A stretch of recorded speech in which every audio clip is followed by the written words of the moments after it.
Good evening and welcome to Nebraska Nightly. I'm Hallie Gutzweiler. And I'm Tanner Dykstra. The date for the special election to replace Representative Jeff Fortenberry has been announced. For more on this and other stories, stay tuned. This is Nebraska Nightly.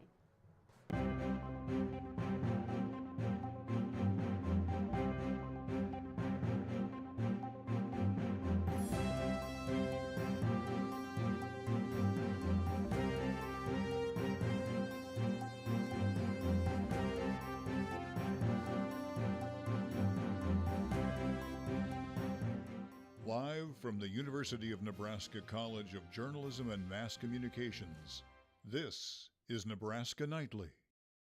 Welcome to Nebraska Nightly. Our top story today is the developing situation surrounding Nebraska Representative Jeff Fortenberry. Fortenberry announced his resignation from Congress last Saturday. And just today, Governor Pete Ricketts announced that a special election for Fortenberry's seat in Congress will be held on June 28th. Nebraska Nightly's political reporter Holly Fisher has the details on this upcoming election. Voters in the 1st Congressional District have a unique year ahead of them following Representative Jeff Fortenberry's resignation on March 31st. They will now be casting ballots in a rare special election to fill Fortenberry's seat for the remainder of his term, but they do not know who will be on the ballot. There will be just 2 names on the ballot, one candidate from each of the major parties. UNL political science professor John Hibbing said the parties will most likely nominate the candidate they think will win the primary election in May. The current frontrunners are Patty Panting-Brooks for the Democrats and Mike Flood for the Republicans. With the controversy around Republican Fortenberry's conviction and resignation, this could be the first time since 1967 that a Democrat takes the seat. But Hibbing said that it will most likely go to Republicans. Democrats, they really need something to happen in order for them to have a good chance of winning a race. And they probably would have been better off running against Fortenberry himself than running against another Republican. But they'll still try to say you should vote for Democrats because we aren't the party of criminals. In other political news, the race for Nebraska governor has had some interesting advances this week. Nebraska State Senator and Democratic candidate Carol Blood announced former Senator Al Davis as her running mate on Sunday in a press release. And the Nebraska State Patrol troopers endorsed Republican candidate Charles Herbster in a press conference on Tuesday. I will continue to keep you updated on these interesting stories and campaigns as election season progresses. In just 1 month, it will be time for us to vote in the primaries. Back to you, Hallie and Tanner. Thanks, Holly. In other news, the U.S. Bureau of Labor Statistics released its monthly unemployment report for February. The report showed that Nebraska has an unemployment rate of 2.1%.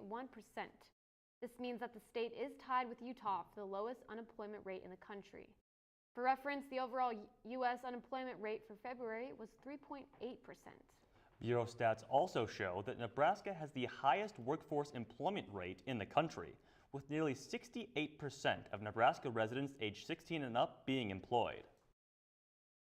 South Dakota has the second highest employment rate at 66.4%, followed again by Utah with 66.1%. In more positive news in the U.S., hospitalization rates are at their lowest numbers since the start of the pandemic. While the numbers are decreasing, officials say that hospitals are still stressed as staffing issues continue. For your Lincoln's Health Update this week, here is Jenna Reynolds. Thanks, Hallie. The Lancaster County Health Department took a break from COVID briefings. Thanks to the risk dial still being in green, this means the risk of spreading COVID-19 in Lincoln is low. Here on campus, less students need tests and the testing sites are slowing down. Currently, we only had 3 booths, one on East Campus and 2 on City Campus. The stadium's on Wednesday and Sunday. Since it's green, has been a lot less busy.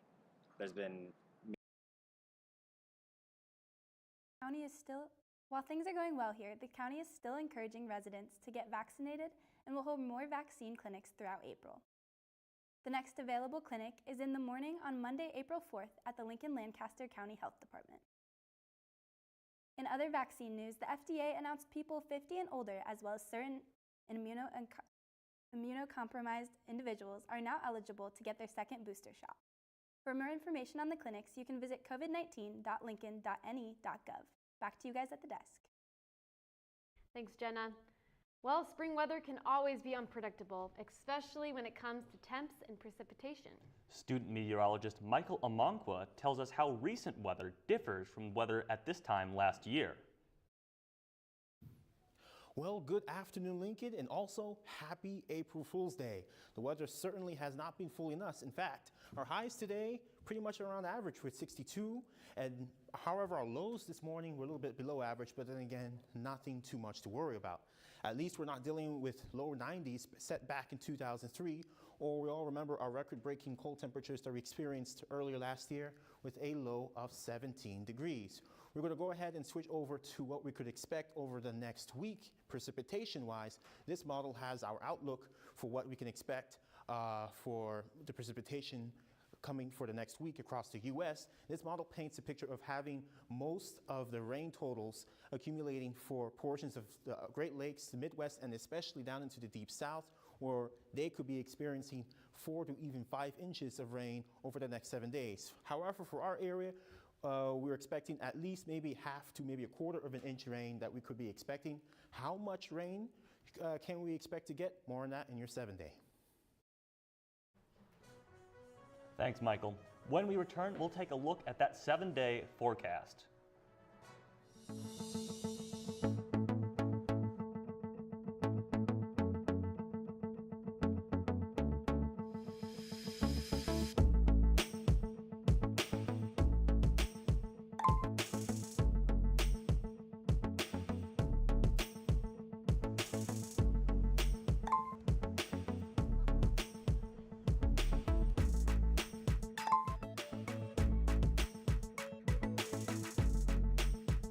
Is anybody down to go to a first gen event today?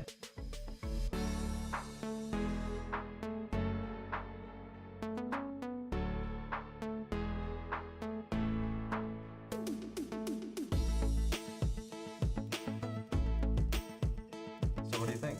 Looks great. Let's go.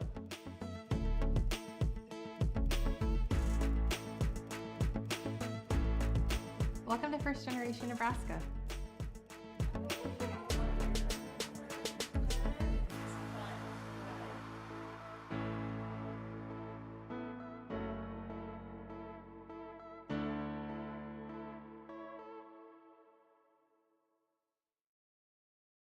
Welcome back to Nebraska Nightly. Today is April Fool's and the first day of what may be the month of showers.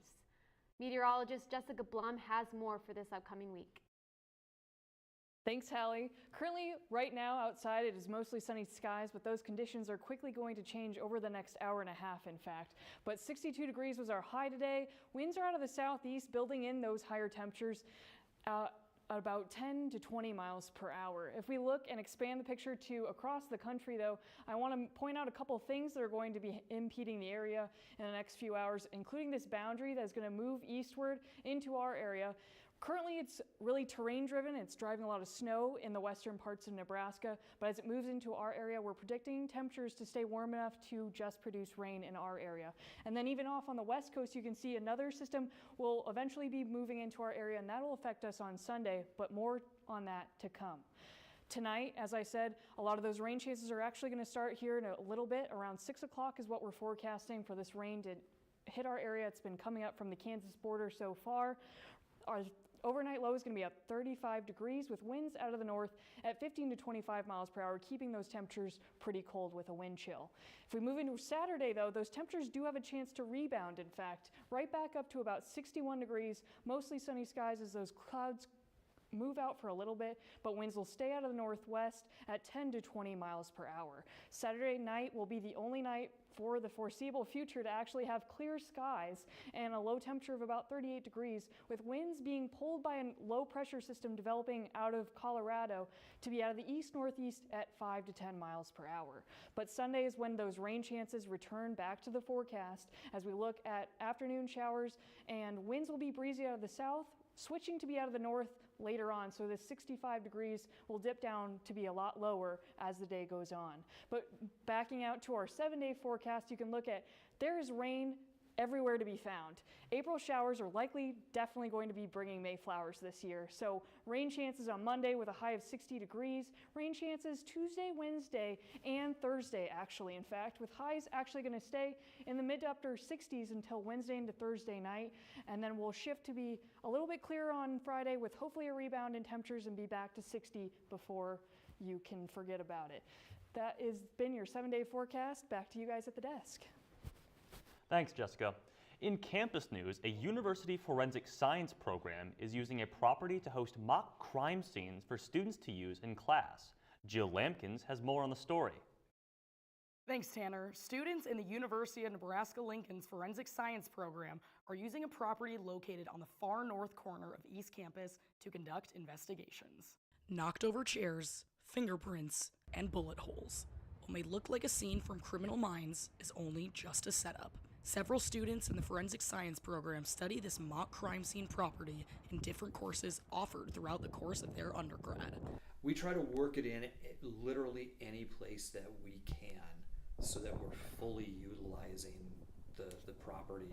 While the property has been used in several courses for the past couple of years, the inside of the house was recently renovated to create more space for students. It gives us lots and lots of flexibility to essentially create any kind of condition or situation that we want to.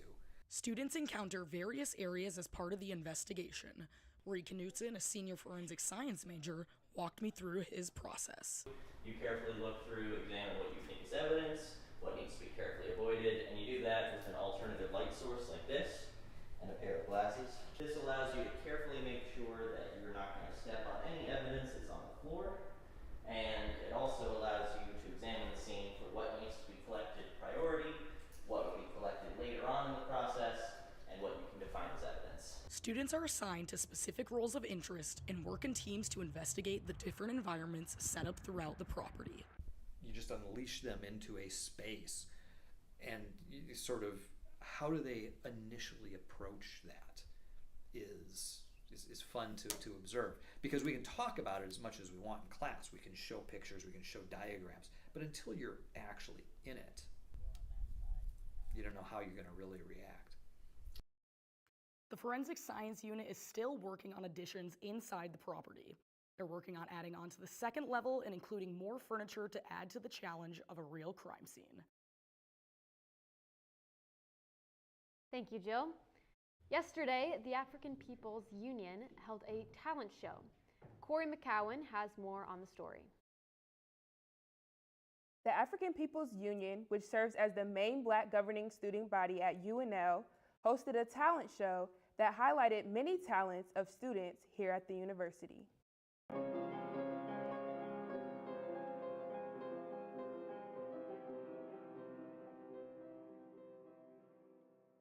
The Crib came to life Thursday night as UNL's African People's Union hosted a talent show. Students performed original songs, expressed themselves through spoken word, and gave energy that brought the audience to their feet.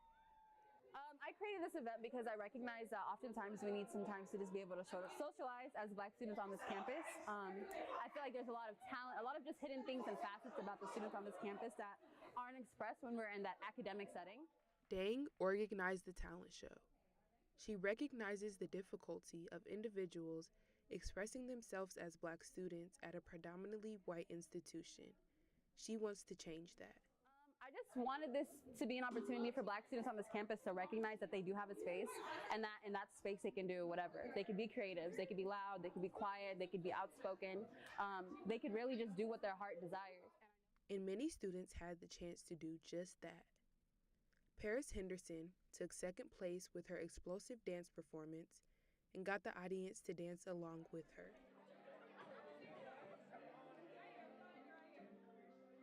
It feels beautiful to sit in front of all these people and display my talents for everybody to see in such a diverse setting. Henderson, who is a mixed fit instructor and works at the Center for Academic Success and Transition, understands the importance and need for diversity. This space allows us to be diverse and have more people that just look different all the time. The first place winners were Brandon Evans and Yadok Ta for their singing duet in the show. At first, Evans was hesitant about performing. I was nervous when we first got up there, but then I don't know, I felt very like at peace. Like it was cool to see people like smiling and people started clapping along. So then I felt pretty good. Evans said the welcoming environment helped her to push through and perform a winning act.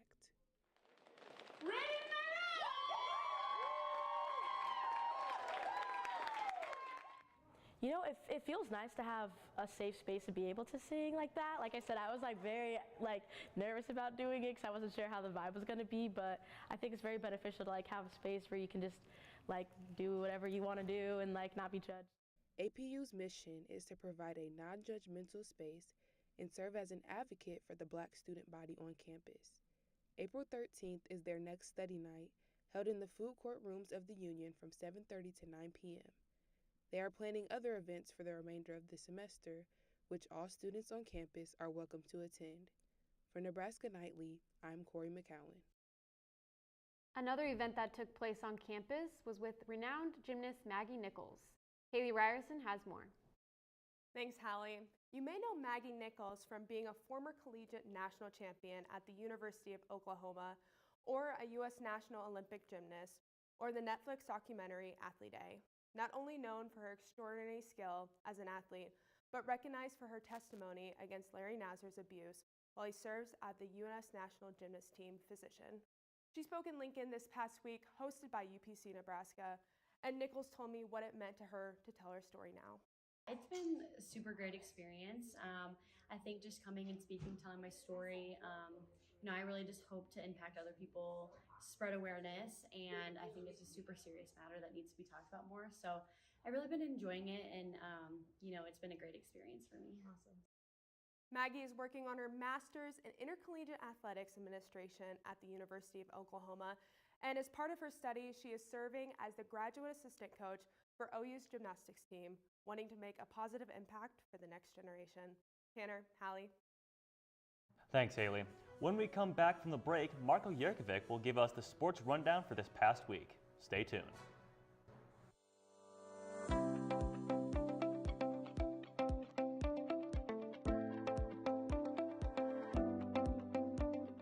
There's so many different choices that we're faced with as an undergrad, especially a first-generation undergraduate student. Mcnair means to me opportunities and scientific discovery within a community that I wouldn't necessarily have the access to or the opportunity to be a part of.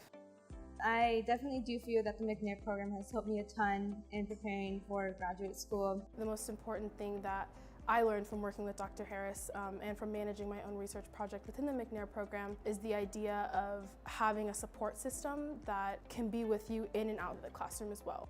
To me, Mcnair is all about community and helping you, again, as an individual, achieving your goals. I remember when I was a freshman, I definitely didn't have the confidence to really get into graduate school or do research, but it's definitely possible for anyone who wants to join. Mcnair is one of, I would say, probably the most impactful part of my college experience because it aids specifically in my intellectual development with a bunch of other young scientific learners. I can look at Mcnair and say that this is the reason why I want to pursue what I want to pursue and have the confidence to pursue it as well.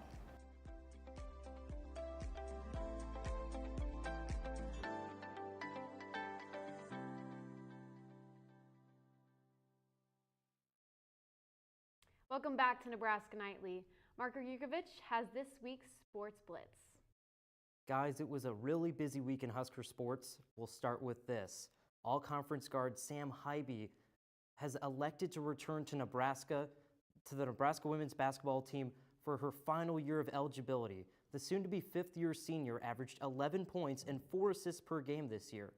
The 15th all-time scorer in program history started all 31 games this year while leading the Huskers to their first NCAA tournament appearance since 2018. Now in some Husker football news, offensive coordinator Mark Whipple spoke at the weekly spring press conference. He tried to quell some worries about the lack of depth and versatility on the offensive side of the ball for the Huskers. We've done a really good job. I think we got a good leadership with some of the older guys, and Delonte, we moved him, and we've taken some of the guys and moved in a different position, so that gives you more depth also. So Delonte's able to play 2 positions. Trey has been inside, but we'll let him play some outside stuff as we go. Oliver's done a good job. Omar's done a good job. All those younger guys, we've gone to some 4 wide packages, and that's given some guys some new opportunities. Of course, Nebraska is gearing up for its spring game, which will be played on April 9th at 1 p.m. Now moving to Husker baseball, the reigning conference champs are trying to get into rhythm. But after a 3-2 defeat to Creighton on Tuesday, Nebraska has now lost 3 straight games.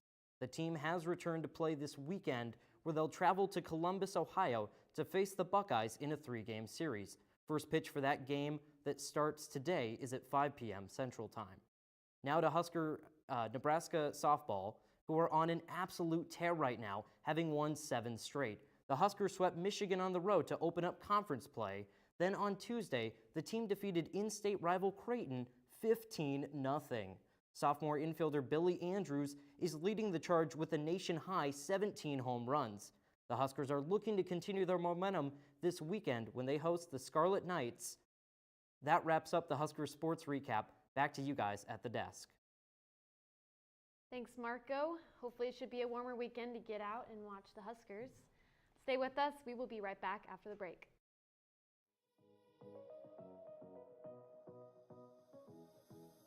Girls Code Lincoln is a really important part of my life, and I feel like I've created such a good relationship with the people in the group. It's really just such a strong community of girls who inspire each other to do better. It's just a place where I can come, be myself, and learn more about not only technology, but also making new relationships with people here.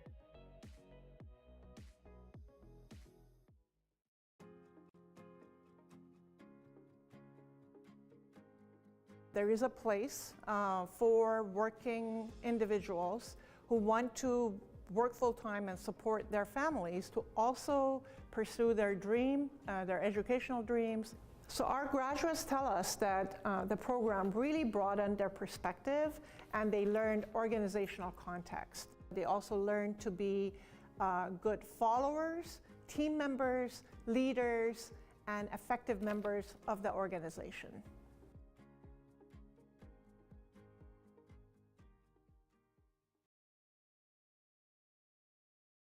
Welcome back to Nebraska Nightly. The 94th Academy Awards took place on Sunday. Big moments like actor Will Smith slapping comedian Chris Rock on stage took over the conversation on social media. Apple TV Plus's Coda took home the Best Picture prize, but we wanted to know what UNL students thought was the best movie of 2021.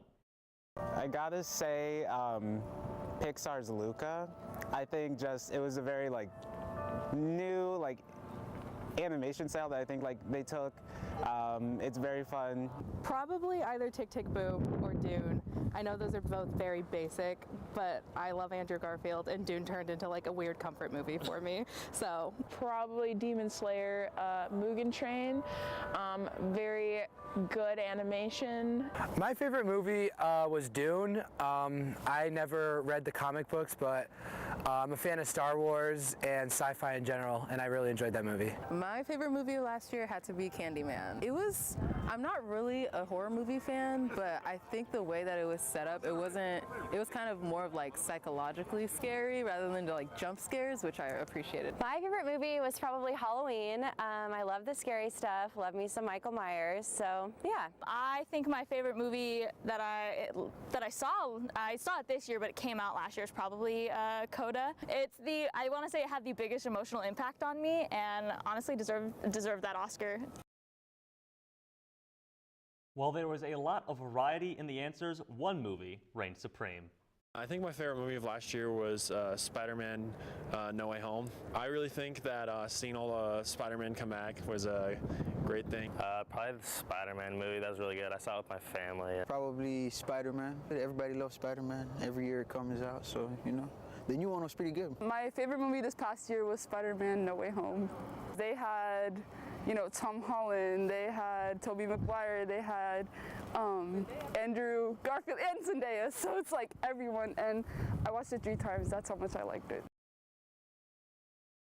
Thanks for joining us for Nebraska Nightly. We'll see you next week.